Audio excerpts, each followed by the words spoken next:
to y'all about the secondary that y'all are going to face? Yeah, for sure. Definitely some of the guys as well that played them before. That's more of like first day coming in installing. I think that's more of what I heard so far. The guys that's played, the guys from Chicago, telling me about them. As a guy who has a history of being the primary read, just talk about your patience that you've shown here, letting the game come to you.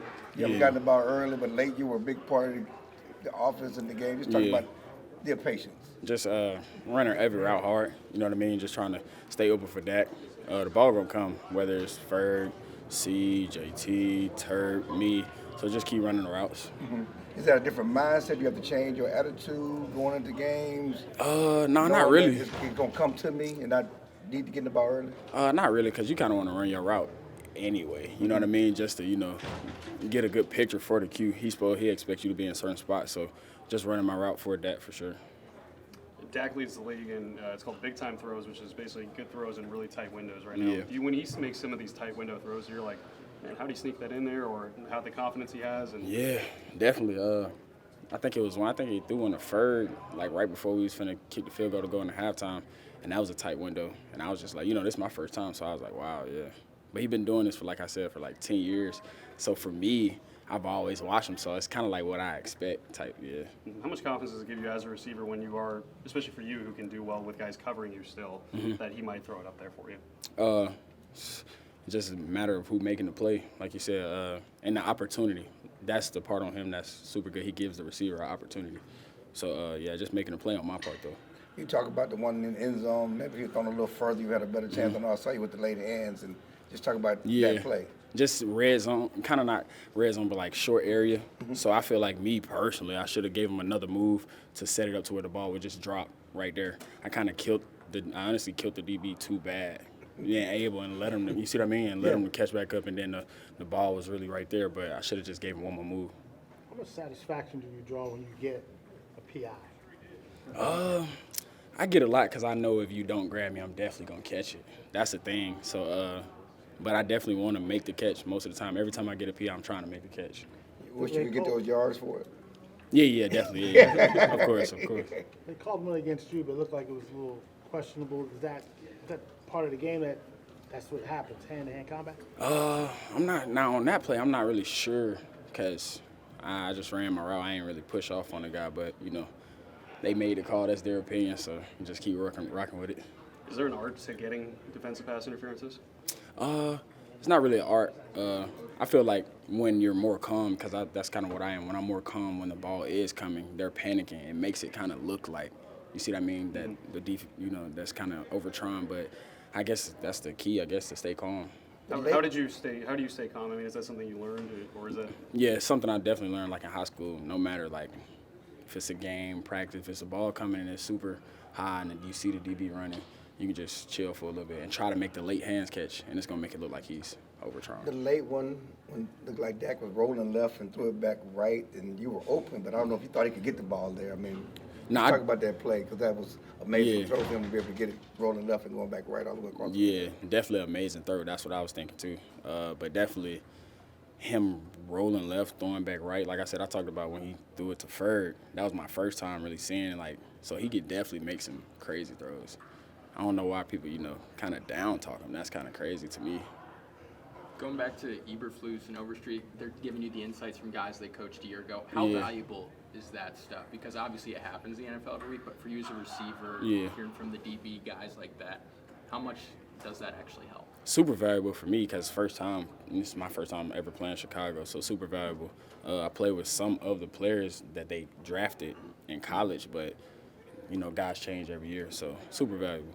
How have your fellow teammates been describing, and Eberflus as well, have been describing the Bears and the way that they play? Just kind of like the type of model they always had, because when they were there, that's all they can really – the coaches are different now. So, they might run some completely different stuff, but just the model, how they always want to carry themselves. They want to punch the ball out, They want to be aggressive. And you kind of know that, too, with Chicago history of the organization. How unstoppable is this past game? You saw CD, you, Fergie, Turpin get in the act. I mean, you got a lot of weapons. I mean, y'all excited about nobody can stop us. Yeah. Just like kind of what I mentioned in other interviews, so many guys that we got, and it kind of got put on display. in the last game, like you said, Ferg, C, Turk, JT, me, running back, 33. You got so many guys, and I feel like that's how offense is supposed to be. So I don't want to say like you can't stop us, but we definitely gonna come out dominating. Javonte had a couple runs where he kind of goes into a pile, disappears almost seemingly, and then breaks out a little bit later. Mm-hmm. When a guy like that has the ability to kind of keep churning his legs and kind of develop runs late, what does that do for receivers in terms of blocking? Does that say, hey, you guys, we have to keep blocking because he might break one? Literally, like you said, just stay on your block. Because, you know, there's a lot of backs in the league that go down on first contact. He's definitely not one of those guys. He's definitely going to run through a guy, or maybe two, maybe three. So you just definitely want to stay on your block. What have you learned about Brendan Aubrey since you've been here? I mean, you had a pretty good kicker in Pittsburgh, but when you're starting out there for a 64-yarder, did you have confidence, or what was kind of your mindset? Yeah, that was crazy. He's insane, bro. I ain't gonna lie when it comes to the kicking, because like you said, I play with Boss too, who's also probably a Hall of Fame kicker, great kicker. But Aubrey definitely, yeah. Back to back too, yeah. What's his personality like? Have you talked to him? What do you He's know actually about just a chill guy, honestly. Yeah, he's super chill. He always, you know, people kind of hang with. You know, the special teams guys are always with their guys, so he's always with them. George, you're kind of known for downfield throws and average per catch. You picked up 2 first downs on 3rd downs by running a slant. Yeah. So are those even better for you almost than the downfield, just knowing you got different thing in your repertoire there? Yeah, it's just for me personally, it's just like pick your poison, because I can run a slant and I can get a first down. I can go ball, first down, almost touchdown, run an in route. That's why I was just telling him, just running all the routes, trying to stay open. And the more deep balls you run, is it easier then to get in on the slant because they're waiting for you to go downfield? Yeah, definitely, most definitely. Yeah, you mentioned Pittsburgh. You ran a lot of deep ball routes. I mean, now that you're here in Dallas kind of doing the whole route tree, is that refreshing for you to just kind of actually kind of open it up a little bit? Yeah, I feel like there was just a few isolated, you know, plays of deep balls. That's only what we were possibly running. Now we got a repertoire where, like you said, I'm running slants and cuts and deep balls and whip routes. I'm running a whole bunch of things, let alone the DBs already thinking about the deep ball. Thanks, DB. Awesome. Song for your kicks. What would be your walk-up song, you think, if you had one? It's Chris Stapleton, White Horse. It's something that keeps me nice and calm, but also gets the heart racing just a little bit. Mm-hmm. Oh, how'd you come to that? Is that just also, Yeah, I love Stapleton, so I listened to him in pregame, and that's just the first song I heard walking out to AT&T Stadium for the first time walking on the field.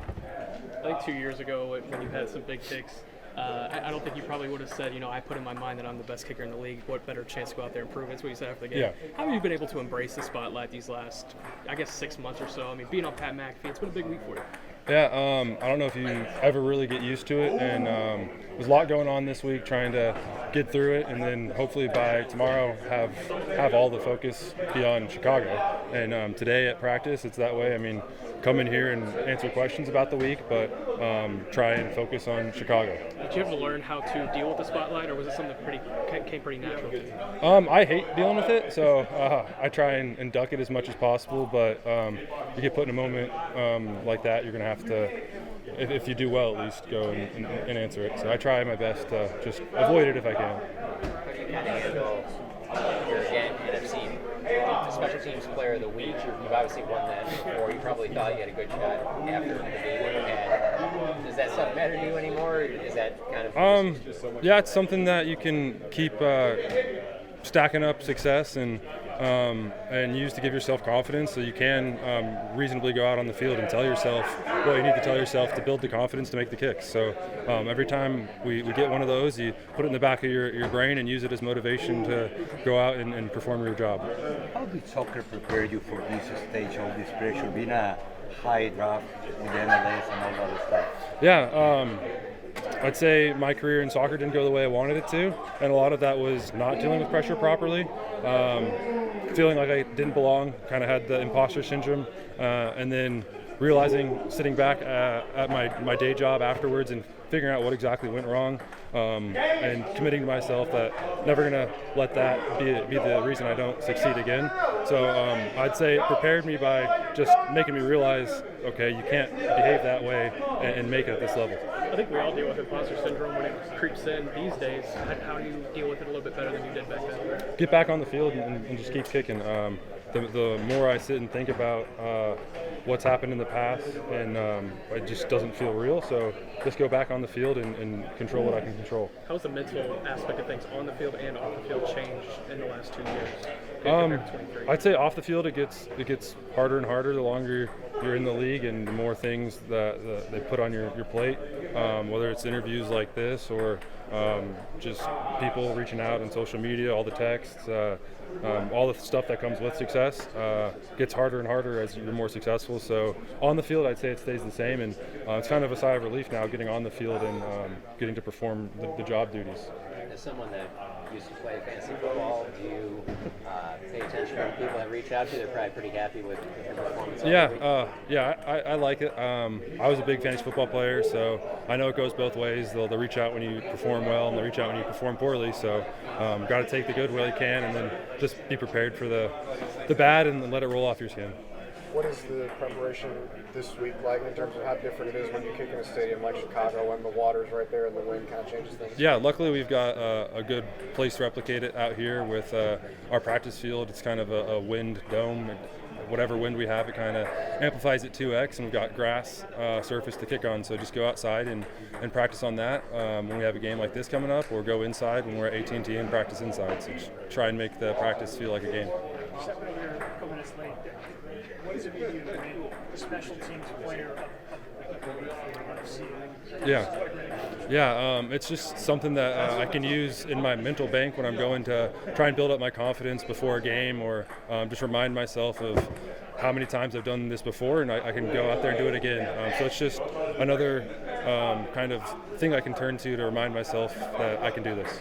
A lot of people keep saying, the longer the kick, the better, almost 170 yards. Does that affect you in any way outside of the game when they keep saying, can you get 68 or 70 yards? No. I try not to answer because I really don't know until the moment. I'd say I came up short from 60 in warm-ups, and I hit a little toe ball, and it wasn't everything I had. So obviously I knew, okay, right then and there, that's not what I'm going to have at game time. So when the special team coordinator asked me what my line is, I'm not saying like 60 yards. I'm saying I kind of got whatever you guys think is reasonable, and I'll sum it up for you guys. The flag was a little bit different on that 64-yarder. Did you have any moment of anxiety when it was starting to push a little bit? Yeah, you can see it. If you watch, it starts left and then hooks right and then corrects itself. It's the power fade, and if it continues on its fade to the right, it's going to miss, obviously. So you see the Giants players on the field start celebrating. I think Dak on camera was put his head down like I'd missed it for a second, then celebrate. So, same roller coaster emotions for me. It felt good off my foot. Obviously, trying to sum it up a little bit more for that kick and hit a little bit high on the ball and a little bit high on my ankle. So it had a little weird ball flight, but it sorted itself. Brandon, what about the trophy out there in the locker? What we got working there? Yeah, I got a Nickelodeon MVP today. Yeah. Yes, sir. Got this little MVP trophy, which is cool. Just another one of those things you can put in the bank and hang at the house and show off to friends when they come over. So these guys well, so there's probably another trophy you want to get. Absolutely. Yeah. Shaped very similarly. Is that blimp still a kaleidoscope? Yes, it is. That's cool. Did you get slime? I did, yeah. Brian and Trent, one on each side. It's gross. Put that one. Dak said, I don't know if you've answered this already, that you should have some walk-up music when you're going out in the field. Have you heard that, or what would be your walk-up song? I know. It's Chris Stapleton, White Horse for me. I do, as I'm walking out of the field, I make sure that's playing in my headphones before I do my pregame field walk. I love Stapleton. I pretty much all day on game day listen to Chris Stapleton because he keeps me calm. Don't get too much energy burned before kickoff. You met him? I've not. You're very process-based. Is that? I assume that's intentional. It's something I've kind of honed throughout my years, just because it helps me be successful. Where did you learn that initially? Say John Carney helped me a lot with that one. Former longtime professional kicker, runs kicking. I don't want to say clinic, but full year he has kickers in, and they work with him, try and glean as much knowledge as possible off of him, and he's very process oriented, and he helps you kind of find what works for you. Having played played against him a lot. What's just your thoughts on quarterback Caleb Williams for the Bears? Yeah, he can. He can pretty much do everything. They drafted him number 1 for a reason. He can come. Get out the pocket and really hurt you on the feet and make big plays once he get out the pocket. So we got to do a great job of rushing him, being smart when we rushing him, and just getting after him, getting hits on him when we can. How would you describe the Bears as a whole in terms of the way they play or style?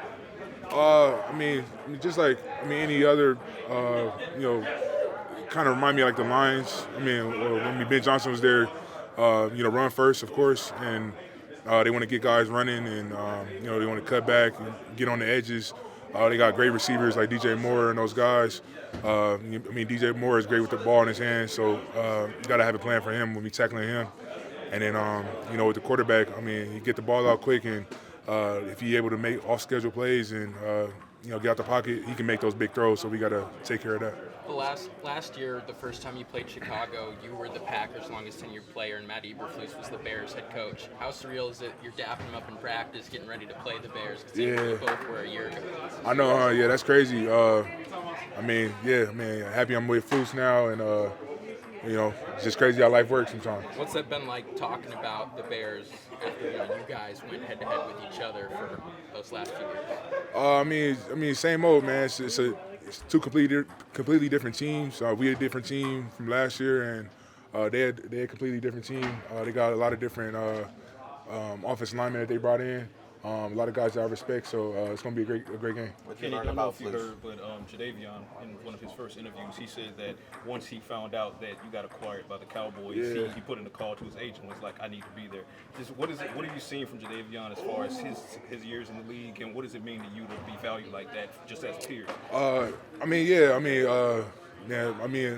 love hearing stuff like that. It's cool, and respect Jadeveon, and he's just going to bring a lot of experience to our group. The guy, he can rush, he can stop the run, he can do pretty much everything. And just another guy that we need that's going to help us. So I'm excited to get a chance to work with him and play with him. And it's going to be great doing work with him. What have you learned about Flus in the time since you got here? Say it again. What have you learned about Flus since you got there? I love what Flus been bringing to our defense. We've been stressing just communication, all 3 phases. And Flus is great, man. Flus, we've been running the 4-3 defense, attacking front. A little bit what I played last year. So, just running his principles and doing all that kind of stuff. It's been great. Just talk about your preparedness. The Cowboys had you taking snaps in training camp for such a situation. Yeah, no, obviously feel for BB getting hurt, but we've definitely prepared. Everybody. It sucks. It's just the game of football, right? There's injuries that happen all the time. Obviously, like last year with Zach, me stepping in for him. So when you're in that kind of backup role, swing role, it's just coming in, do your job each and every day, be ready to play multiple positions, and do whatever it takes to help this team win. You've already proven yourself as more than capable as a guard in this league. Yeah. What's the difference as far as mental preparation from guard to trying to play center? None, really, and how I look at it. Even when I'm playing guard, I still look at the game as like a center, right? Making sure everybody's on the same page. So, I guess I would say my natural position throughout, playing football in the younger days has been center. But, as I've gotten to the league, I've played more guard, right? So it's just making sure, me and the rest of the O-line on the same page, how we're seeing things, and obviously me and Dak.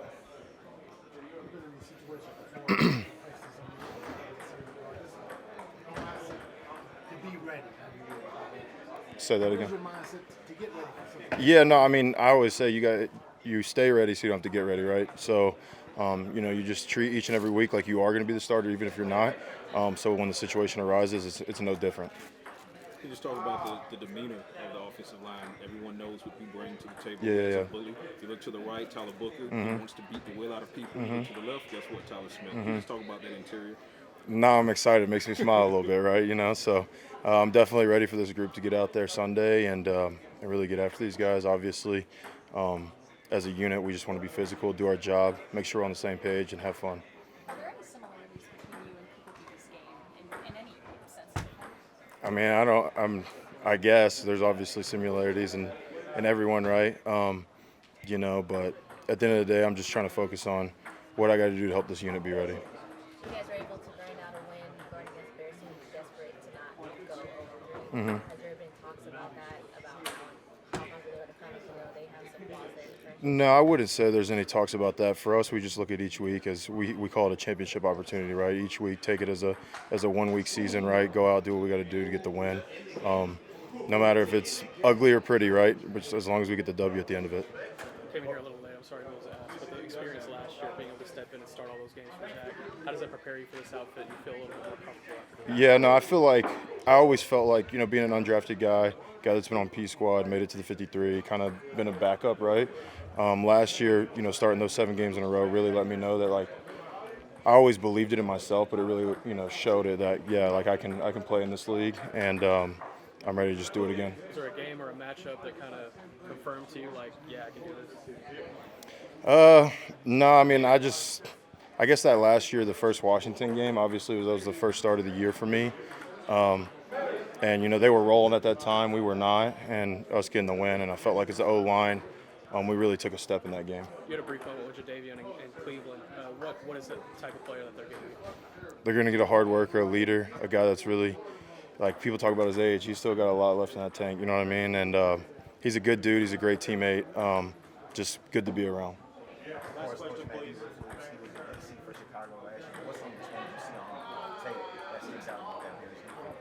Obviously, every defense, every team in the NFL has got good players, right? They got good guys up front. But how I look at it, each game is really just about us. Like, what are we going to do to set the tone and play our game of football, our brand of football? So, looking at the game plan starting today, I feel really confident about it. And, I'm just ready to go out there and get the win. Thanks, Brock. Yep, thank you guys.